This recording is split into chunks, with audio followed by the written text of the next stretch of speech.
Welcome to the Wisdom Hour. And we are here. It's another one. Yes, sir. Hello, Episode everybody. number 3, y'all. Episode number 3. Yes, we're doing it. Yes. Woo-hoo. I love it. Yeah, so we have a great show today. Yes, we do. Yes, because you know why? I'm going to tell him. You tell him. I'm going to tell him. Tell I got to tell him. Y'all, this is April.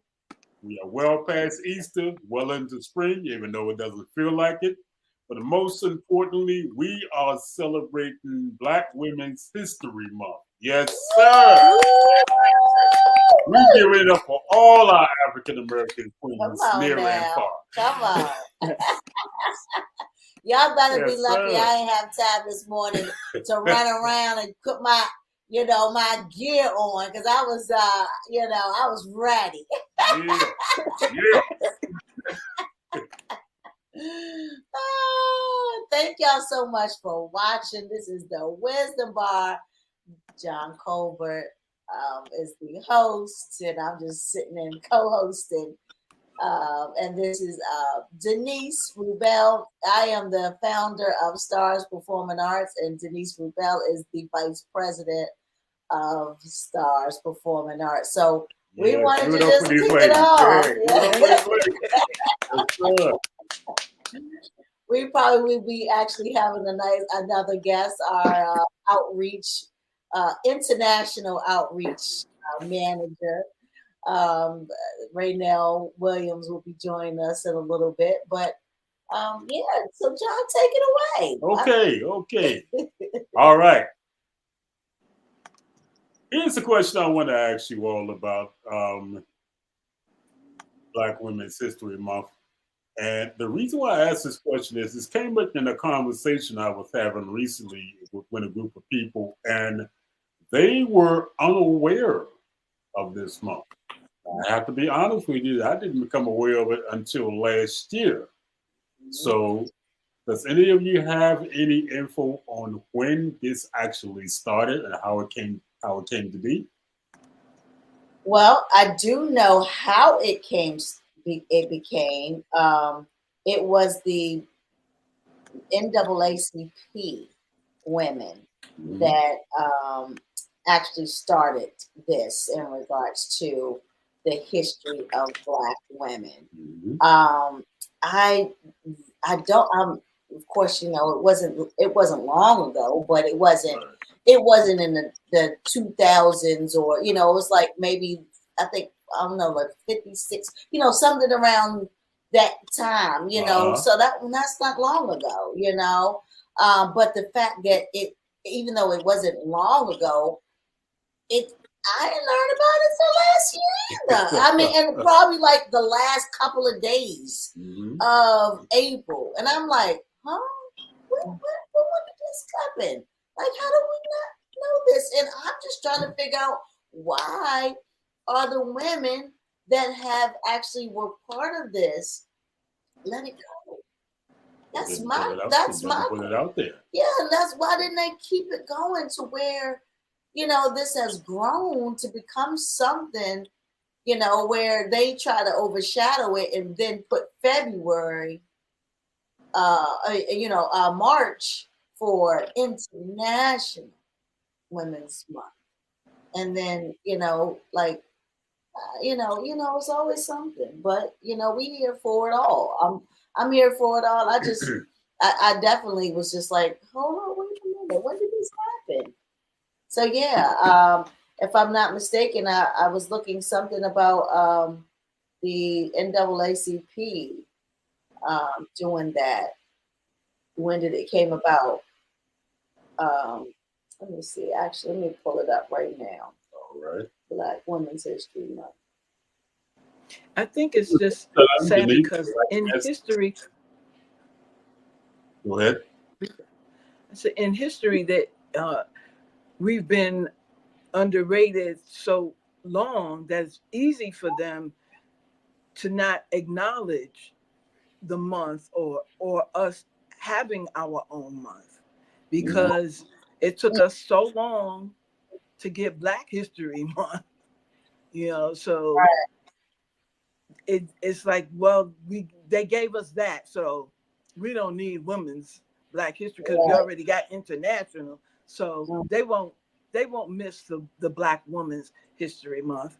So it felt like easy for them to not acknowledge us, because they felt, I'm just saying that I feel that they think if they can acknowledge us during International Women's Month, why should we have our own Women's Month?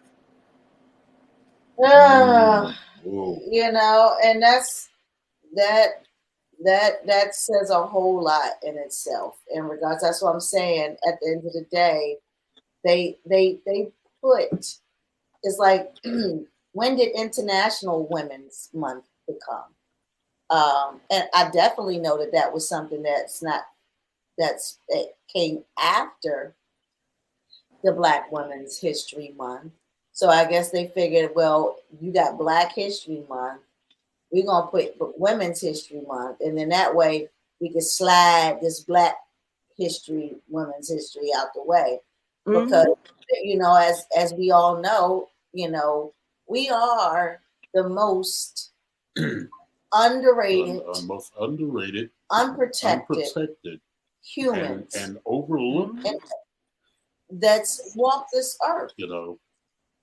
We really are. We really, really are. And we shall overcome. Yes. That's all I have to say. It's sad that we have this attitude amongst men that we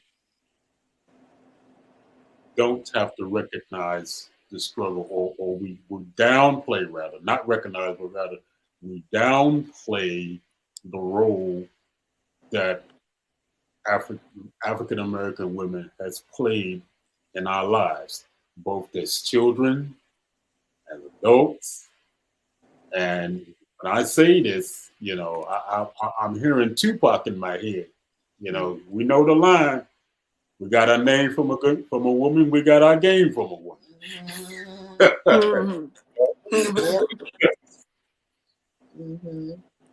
Yeah.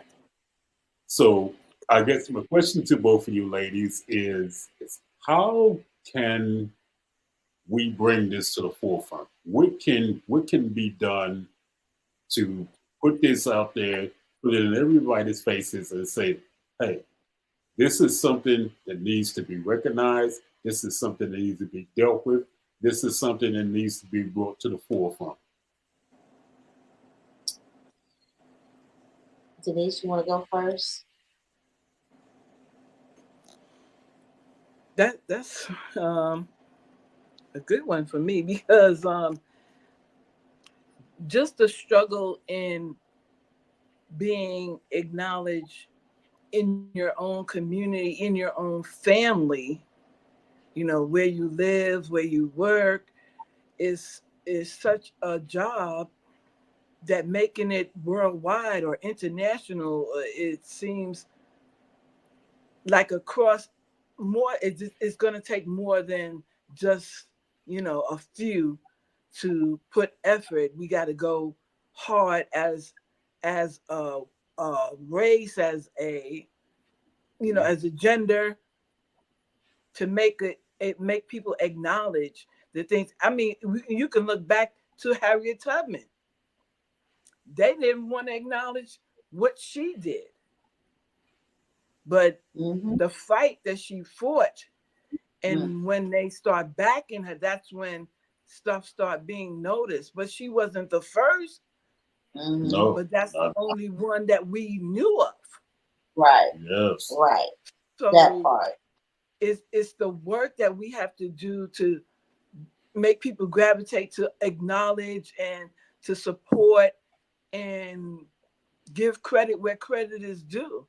just like the women that worked in NASA, all those women that did life-changing things that just got swept under the rug until now. Well, some things are coming out, but why, why was it allowed that they did not, nobody knew what they were actually contributing?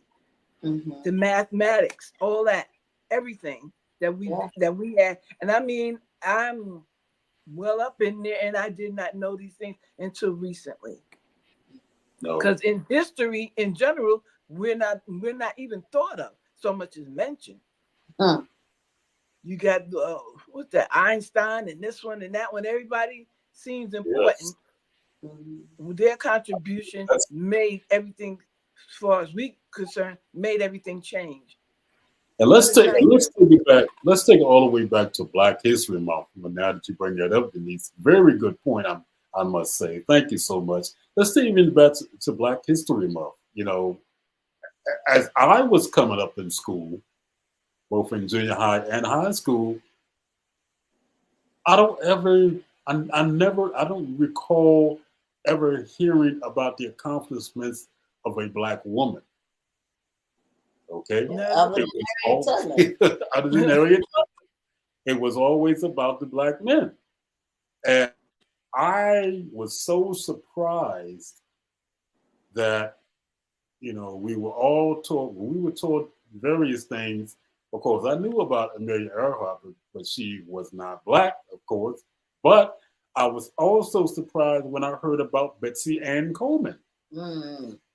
Okay, she was the first person to travel, to do aviation travel before Amelia Earhart. But did she ever get the credit? No. Ever get the recognition and notoriety? No. How many people know about it? Oh, not many. Not many. No. It's the thing of when I look back to all the stuff that we have overcame in regards to being a Black woman, and even in the slavery days where we had to do everything, either on the field or in the home. In the home. We raised kids. That weren't even ours. And breastfeed kids that wasn't, you didn't give birth to. I'm gonna put it out there. Absolutely. We going all the way. We going all the way because at the end of the day, we got to talk about it, to be about it, to get it out the air, and to let people know that at the end of the day, that's why it hasn't been people that have had to go through these things were ashamed to talk about these things in order for it to get out there. And that's why it's been swept under the rug, because they were afraid or ashamed that they had been raped, molested and taken advantage of to even get pregnant, to have milk in their breast, to be able to feed these other children that didn't belong to them. And so now you have women that are taking care of other people's children, raising them like their own, on top of raising their own children, and can't do or say what they want when it comes to anything. Not if they were married, they couldn't, couldn't have a respectable relationship with their husbands. They couldn't come and go and take care of their children like they wanted to. Their first priority was their children. That's right. And what they wanted, And so at the end of the day, that's what you were looking at for many years. And like I said, that wasn't long ago. No. That was not long ago. And so now we're in these years of finally getting a voice. And here we are. And finally figuring out that, hey, we do have our own money, so that we can feel worthy of something that belongs to us. How do we keep it going, putting it out there? stuff like this. Thank you for giving us this opportunity, John, Thank you. for You're being welcome. on and having a conversation and conversing with each other to be able to share, how to make a difference, how to be a difference, how to walk different, how to shine and big our sisters up and keep them going when we face with all these other different adversities out here, from being wives to being daughters, from being parents to being, in a corporate world, to being just, entrepreneurs, for just being a person. It's a lot. Mhm. So Let thank you. me touch on this, if I may. Um, Denise, I'll start with you if you don't mind. Okay. Who were some of the most inspiring Black women that you have encountered? Who did you look up to? Who was your role model in both your personal life and your professional life? Well, it's one woman that I want to acknowledge as number one, a personal friend, a sister. I grew up with this young lady. I still call her, well, I consider her still young. So we grew up together in New York, and she has gone on to become the first Black, now let me get this title straight now, physician's assistant for the Navy. Let me see, make sure it's the Navy. But she made history last year as, oh God, they got it as all initials. So I can't, DHSCPHCCO. But her name is Robin Hunter Buskey. And we grew up together. And she has gone on to become the first Black woman to hold that position in the Navy. All right. Nice. And I'm Nice. so extremely proud of her. Every time I get a chance to mention her name, I bring it up because we have to support and push each other. And if we don't acknowledge, it's like, to me, it's like we're holding each other, not holding each other back. Mhm. She's gone through a lot to get where she is. And even though she's acknowledged as a people, I would have, if she didn't tell me, I would have never known. Mm, And like I said, we grew up together, and it makes me mm, so proud that she's a part of my family. That's my family, and I love and support her, and I think that we should do that more as a people. I don't. I think that a lot of times we don't get acknowledged until we're gone. mhm, Pass on, and then people start talking about you. Oh, did you mhm, know she did? mhm. Well, if you knew that, you should have said something before when she was alive. Give her Yes. her flowers. Right. I just acknowledge people while they're alive and support. Mhm. So As that's we the all person know, that I you support know, right now and acknowledge as a living hero. Mm, yes, yes. Because mhm. as we all know, don't mean to be morbid, but a corpse can't hear your praises. That's it. Right. Okay. That's right. That's right. Absolutely. Absolutely. Tamika, you Um, got the floor. so you want just one person that I If you want to throw in two, that's all right with me. to Yes.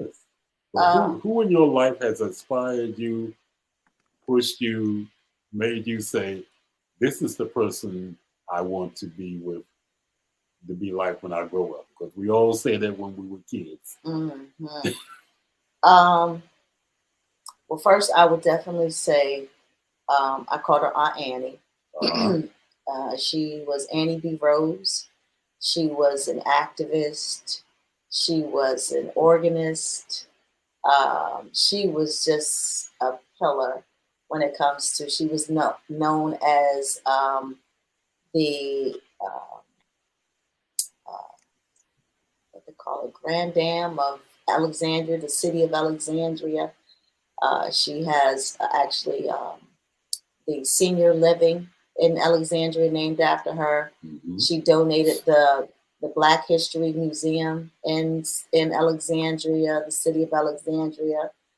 Her father was a slave, and actually when they did the 12 Years a Slave, the movie, where he actually was taken from is where they actually recorded the movie.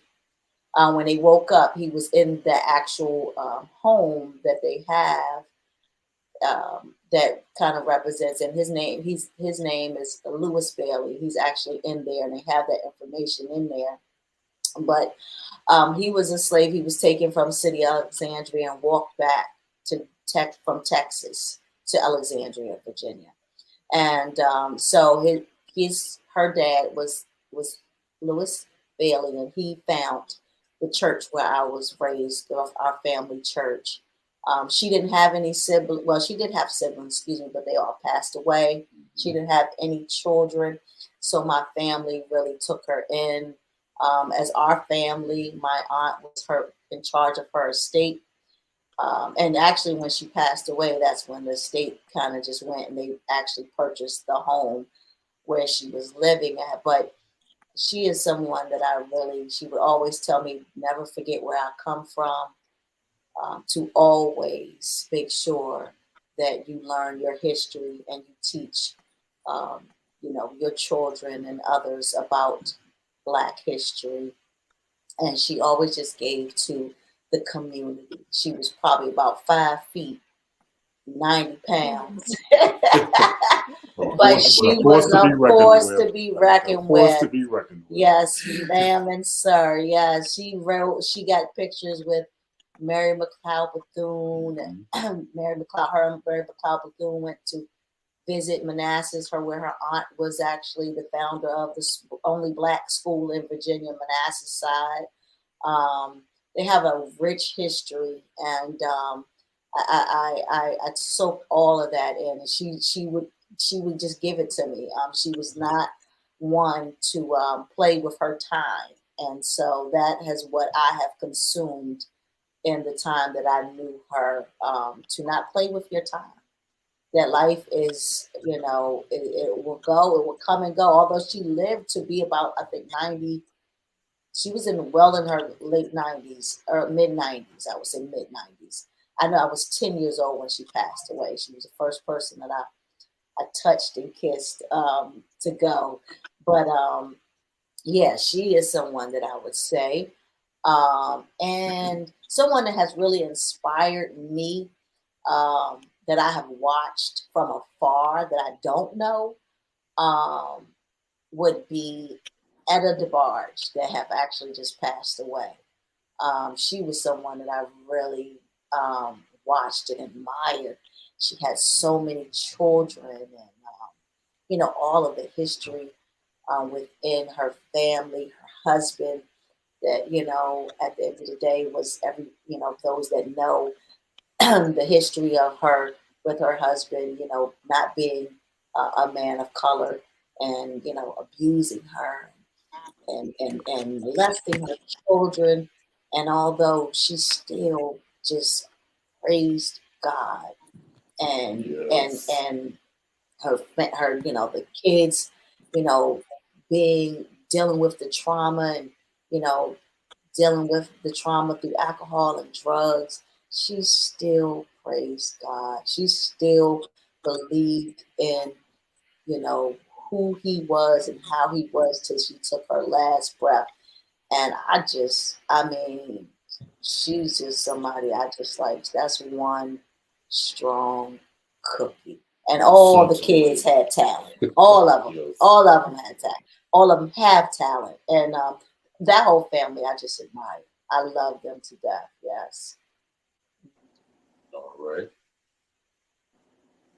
And I'm going to put my African American hero out there as and that would definitely be number one in my book, but actually be my grandmother, Georgia Louise Bonds. Okay. You're talking about a woman who raised 12 children in a 3-bedroom house, and a woman who had the sense to understand that she was born in St. Mary's County, Maryland, and she migrated up here because she knew that at that time that her children would probably not go further than probably the 7th or 8th grade. And she wanted more for her children. She wanted her children to graduate from high school. She wanted her children to possibly go to college. She wanted her children to succeed in life. So she knew that she would have to pull up roots, come to the nation's capital, relocate, set down here, and avail her children of a possible high school education. And although she never said it, I never heard her say it, I believe that one of my grandmother's strongest rule is that, and it has passed on to us, is that you will graduate from high school. I know that's right. that's dropping out. That is not an option. Not an option. You will graduate from high school. Yeah. Now, what you do after that, it's your choice. Right. Either you go into the workforce, you go to college, or you go to the military. But that was, I believe, one of her strictest rules, and definitely a legacy that she has passed on to us. Mm. Wonderful. But a strong woman who believed in God, strong woman who believed in family. Her motto was a family that prays together is a family that stays together. Until this day, even though it's been 11 years since she's passed on. This past Easter Sunday, when the family was all together, is proof of her legacy, proof of what she left behind, proof of we're living, what she has left behind is embodied in us. We're still together. We still love each other. We still celebrate these holidays, these birthdays, have our family reunion, mainly around, we got to the point now we mainly have it around her birthday, September the 30th. But that was her motto, and she always, I remember my uncle said something at her 80th birthday. She says, "Mama always believed God first, family second, and then me." That's it. I love it. I love it. Love it. Yeah, it's definitely a great thing to have. Yes. We talked about having God in our lives, and that's the only way that it's going to definitely work. Mm-hmm. For sure. I want to go in another direction, if I may. Mm-hmm. I want you all to touch on what are some of the challenges you have encountered and overcome as African American women on the field in the business aspect as entrepreneurs. Mm-hmm. Let's talk about that for a moment, shall we? Sure. Which one do you want to go first, or should I flip a coin? Well, I'll go first. I'll go first in regards to it's no different. I just don't think there's any different. What we deal with in society altogether. Mm-hmm. I think that, of course, we know that we bring a certain aura when it comes to being and doing and having someone like us in, on the team. Some of the challenges, of course, is the womenizing. Some of the challenges, the pay. Some of the challenges can be sisterhood in itself. Come on, let's talk about that. Expand on that, please. Yeah. You for instance, you come into somewhere and you just want a job and do your part, and there's attitudes or looking up and down or prejudging someone for just wanting to have a position. The threat is obvious, and for whatever reason, in regards to everyone making a coin and a dollar, that's what we faced with. Instead of embracing our sister, we put up this these barriers of, you're not going to take my shine, you're not going to get my dollar. There's enough money for us all. I think those are mine when it comes to the barriers. Yeah, I agree. It's sad that at this day and age, you would think that from seeing our history and how the women have fought to get accepted, get acknowledged, get somewhere, that we would be willing to put our hand out and help a sister up. You don't find that. Like you said, you come with you walk in and there's the attitude, oh, she thinks she coming in here and gonna take over, gonna take my spot, and I had these many years on this job, and now they're gonna bring her in here. So you come against the system, so to speak, and then the sisters, because you have to prove yourself to the employers to even come on board, and then you get on board, and then you gotta struggle and go through changes to prove yourself to what's supposed to be your peers, and work with you, help you get to the next level so we can all eat. Come on. And at the end of the day, we're not making the money for ourselves. They barely want to pay us. So you're fighting.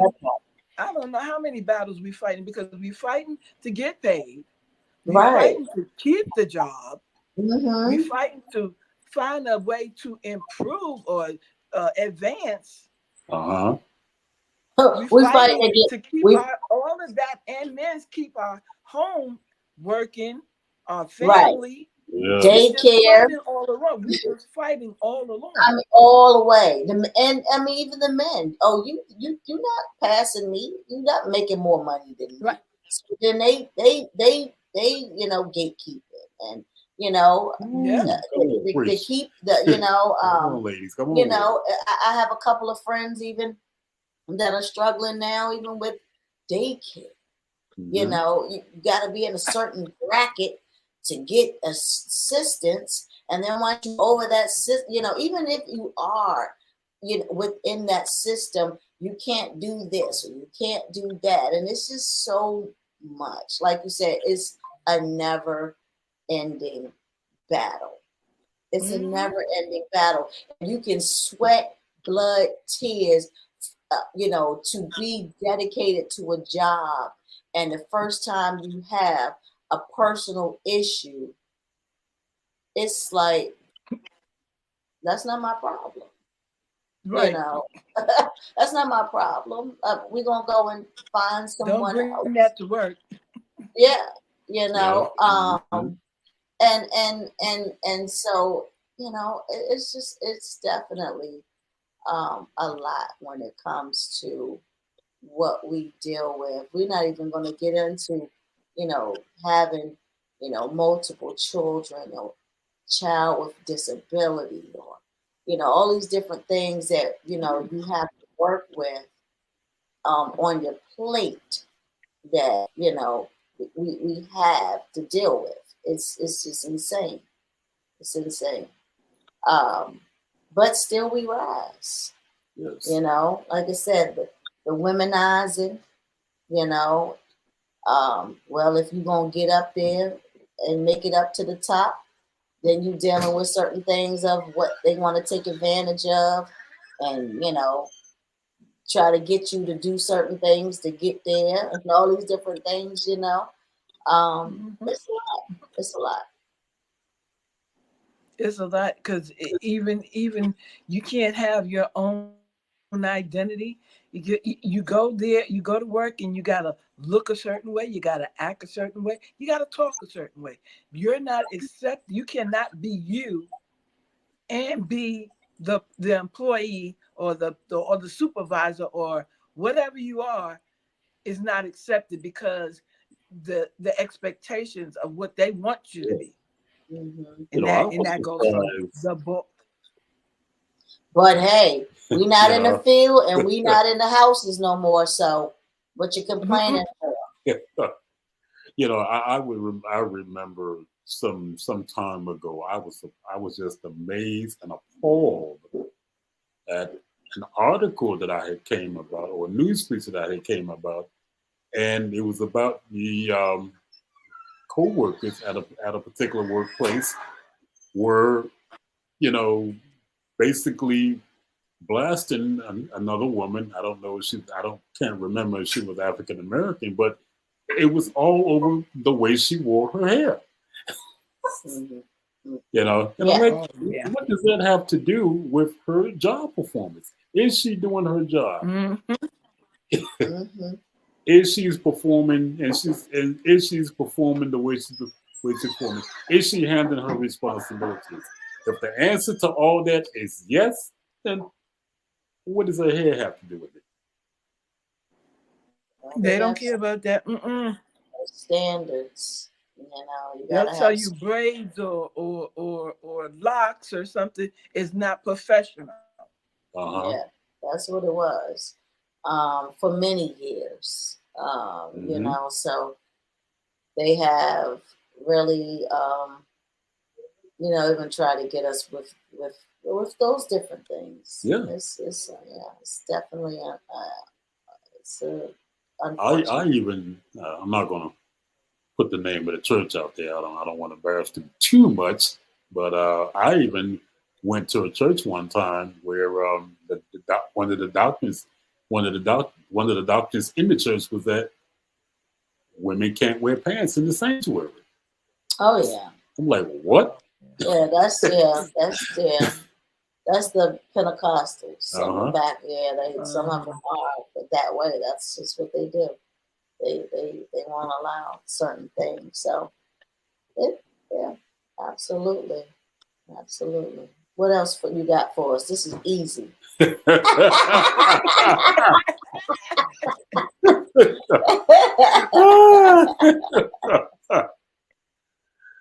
I want to, if I can, I want to talk about. Let's go to the issue of. I know you said you didn't want to touch on it, Tamika, but you shouldn't have went there. You shouldn't have said that, but I'm gonna go there. Let's talk about family. Okay. We know, all right, that family and marriage. We know that the woman has power, and we're not, as men, we're not taught to recognize it. We're taught to ignore it, but we know it's there. They say women call the shots. Well, and I realized that one time and it had nothing to do with women. It had something to do with basic animal behavior. I was watching a nature show one time, and it was talking about the lion, our pride of lion. And I was so amazed when I realized that we always thought that the male is the one that goes out and does the hunting, but he just sits there and protects the pride. But it's the lioness that goes out and does the hunting. It's the lioness that really responsible for the birth of the pride, because she is the one that chooses what male she's going to mate with. And I equated that to women in general, and I said, we going out here thinking we the Mac Daddy, thinking we got it like that, thinking we conquering something. We're all up in the club, throwing the liners around, dressing to kill, not knowing all the time that we are the ones. We're not the ones that's choosing. We are the ones that's being chosen. Y'all the prey and we the hunters.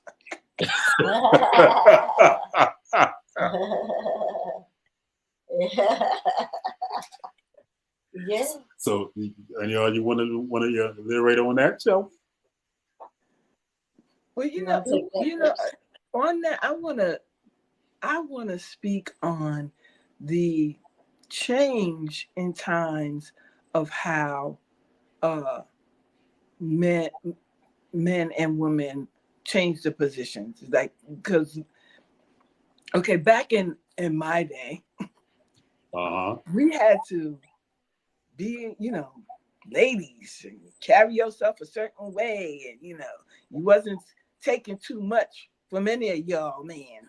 Mm-hmm. But now the young ladies, they carry themselves any kind of way, but they still want that top-notch treatment. They look for them to treat them like queens and give them everything, but you don't carry yourself like that. So I think that somewhere along the line, we lost that foundation of what women supposed to be, or how they're supposed to carry themselves to be accepted, to be acknowledged, to be respected as women, and develop and pass that on. I think that's lost. I don't know what generation, but I know it's lost. So I don't know where we lost it. I think it's maybe like in the 80s or the 90s. It just started. I believe so. Yeah, definitely in what was known as the X generation. Mm-hmm. Somewhere along in the X generation, I would say probably late 70s, 80s, that was lost. The many of the African American women, and definitely in my family, who were baby boomers, we definitely tried their best to pass it on. Because I remember I was about maybe 12 years old. We was all at my grandmother's house, and I was living with my grandmother's house at that time. And I clearly remember one of my little cousins, was sitting on the front porch with my oldest sister. And my sister was sitting on the higher part of the porch, and my cousin was sitting a little further down. And I remember my sister saying to her very clearly, she said, "Close your legs." She says, "The lady doesn't sit with her legs open." And those just little things, that gets passed down. I was taught by the ladies in my family, hold the door for a lady.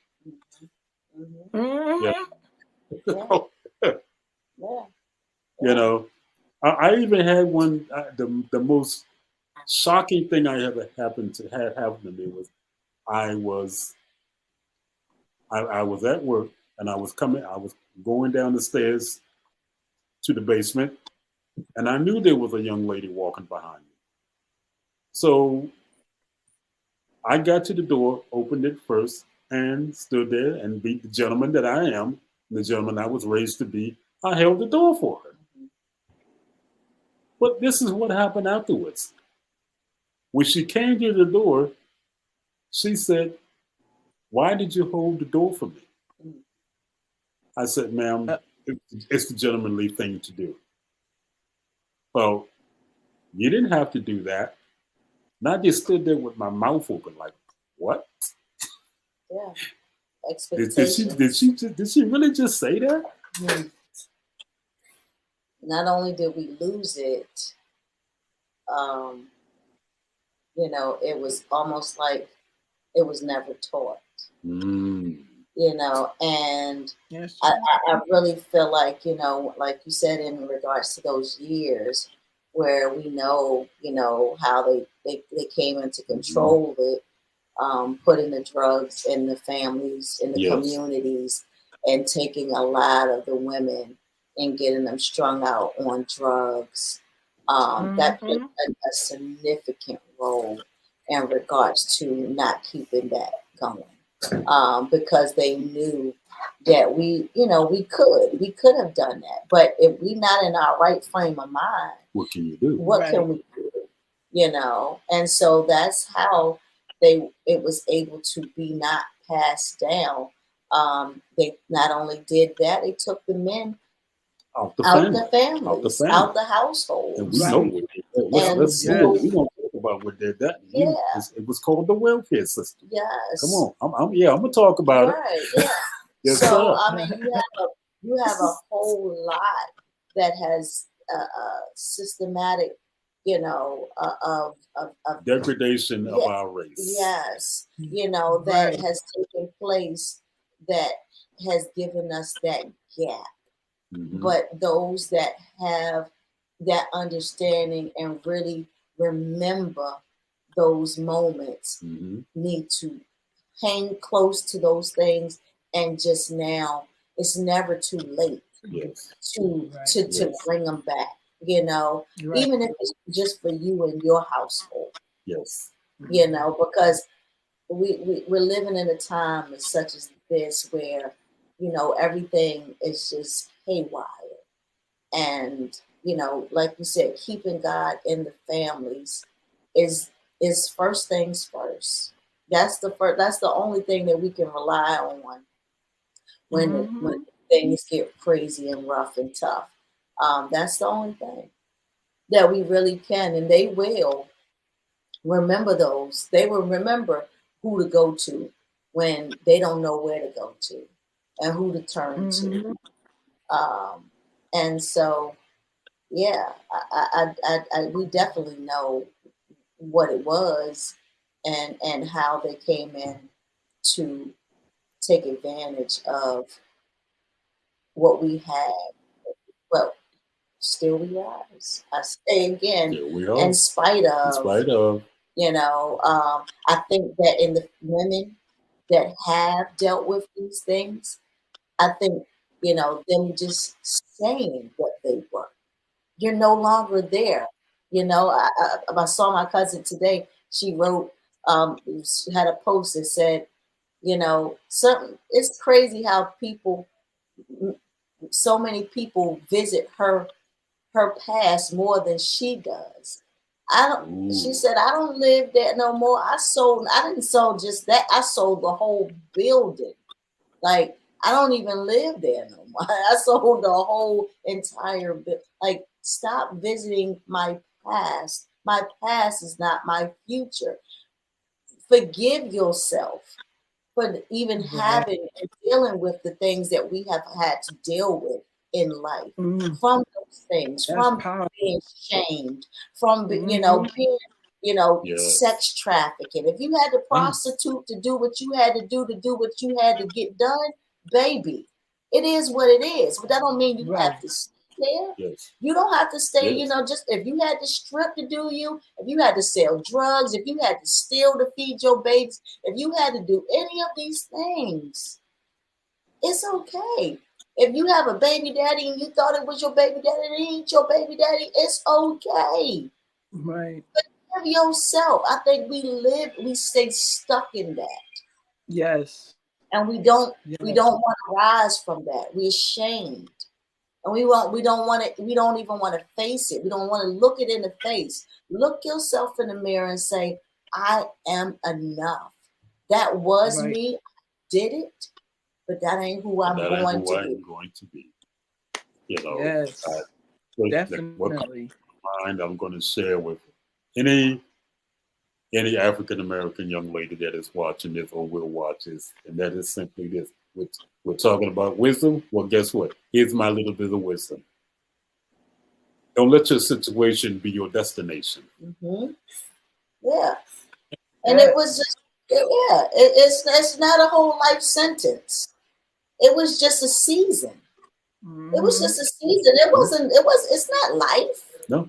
Nobody should have to deal with whatever mistakes that they have made in their life to make it really represent who they are as a person. We all make mistakes. We all fall short every day. Every day. Every single day. And if you stay there stuck, that's where you're going to be. You're not going to get past it. Mm-hmm. You're not going to get past that. So forgive yourself first. Forgive that if anybody has did anything to you, not because you've given them a pass, but simply because you need to get up out of that. And that's the only way that you're going to be able to, rise above the occasion, because first and foremost, God says you're supposed to forgive. And forgiveness comes with so many different things of diseases and just a list of things. And so you got to just get out of that. You just got to get out of it. So that's my wisdom to God. That is powerful, because I sit back and I look at the youth, and I look at in my own family. I have 5 granddaughters that I don't have any connection with, because their mother and my son are no longer together, and she's mad at him for leaving, so she took the kids away from our family. So the thing that hurts the most is that, what are you saying to your daughters that now don't have a father or the other side of their family to know their legacy? They don't know, and will not know until, God willing, they get grown and they find out they want to reach out for themselves. But as it stands now, it hurts. It does, I'm sure. It does, I'm sure. I know, but you stay strong in that. And you keep telling that storm, I will see my grandchildren. We will bond. Amen. We will have a relationship. Yes, absolutely. That the enemy will not come and to kill, destroy your legacy. That's 5. Yes. That's 5 women that you talk to them like they have never gone anywhere, and you keep believing that he's going to make a way. Yeah, because that's deep. Because regardless of what a man or what mother or father may do when they are raising the kids, we know for a fact that those kids that are coming up, when they get grown, if they don't know grandma when they're coming up, they're going to find out who grandma is when they get grown, because we all gravitate to grandma. That title grand is there for a reason. Come on. When we was coming up, where we want to go? Grandma's house. Yeah, plain claim that, and that's just a whole nother topic in Yes, regards sir. to In itself. yeah, You know. the bitterness of of females and being hurt and wounded and lashing out to separate the family Mhm. and continue that cursed behavior. Yes. You know. Yeah. And she doesn't understand that she's now making that a situation where her now 5 young ladies will potentially do the same when it comes to the relationships that they will seeking have. love in all the wrong places and doing, God knows what to be acknowledged or be accepted, be loved, find affection, and don't, it's yeah. It's because it's deep, and people don't really realize how much when it comes to curses and DNA and frequencies of different things that come in within our family lineage. Mm-hmm. That it will repeat history. Yes. Because that's exactly what this world has done. It has repeated history over and over again. Mm-hmm. So yeah. But yeah, this has been so good. Oh my gosh, time has just went on by. Yes. We at the end. Well, I just have one last question to the both of you. If you had one piece of wisdom to pass on to the younger generation of African American women and young ladies, what would it be? I would say for me, the same thing that has inspired me to be who I am is don't forget where you come from. Learn your history. Learn where you come from. Because that's the only way you're going to know where you're going. Amen. I really I agree with that because of not knowing my history, but making it my business to change that with from my children so they could know their history, and for my daughter to accept who she is and whose she is, and know that everything she needs is in her because God made it that way. Mm-hmm. And once we acknowledge that, believe in it, and pray, believe that God made you this way. God doesn't make mistakes. That's right. God doesn't make mistakes. And every woman, Black woman, that He has breathed life into, He did it for a purpose, and it's up to us to live it out. Amen. Amen. Amen. Amen. Well, I'm going to offer the last piece of wisdom for all my African American queens out there, specifically the young ones. Learn to love yourself. Love yourself and recognize and know that you are beautiful, you are powerful, and you're a queen. Amen. Thank you. Amen. Thank you. I appreciate you so much. Thank you so much for having us on the show. Thank you all for showing up. Thank you all for coming aboard. Absolutely. That was amazing. And thank you, Denise, for just being a sister. Thank you for being a having confidant. me. Thank you for being a friend. Oh man, that's what I would say to you, Queen Tay. We met 4 years ago and connected like that, and it's just been a wonderful experience ever since. Oh, absolutely. Well, yes. This is the end, y'all. We've done it. We've done it.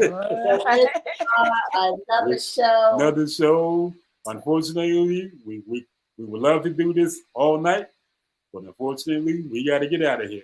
So As of now, the Wisdom Bar is closed.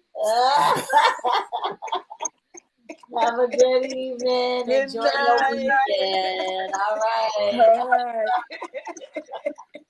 Take care. Bye. All right. You too.